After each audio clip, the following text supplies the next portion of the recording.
Israeli প্রলোভনে ইরানের ওপরে অন্যায় যুদ্ধ শুরু করবার পর ডোনাল্ড ট্রাম্প এই মুহূর্তে ঘরে এবং বাইরে সাঁড়াশি আক্রমণে। যুদ্ধের পর প্রথম দফা বৈঠকেও যখন ইরানকে কোনোভাবেই ডোনাল্ড ট্রাম্প শান্তি বৈঠকে মানাতে পারেনি, তারপরেই আমেরিকা শুরু করেছিল নেভাল ব্লকেড।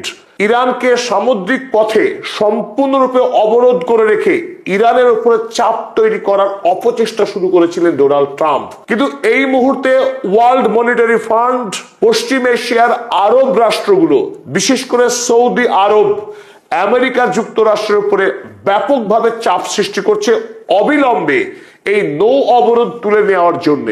কারণ আমেরিকা যুক্তরাষ্ট্রের এই নৌ অবরোধ চলার কারণেই মধ্যপ্রাচ্যের কোন দেশ বিশ্বের বাজারে তেল, গ্যাস, পেট্রোকেমিক্যালস বা রাসায়নিক সারের মতো অতি প্রয়োজনীয় সামগ্রী বিশ্বের বাজারে বিক্রি করতে পারছে না।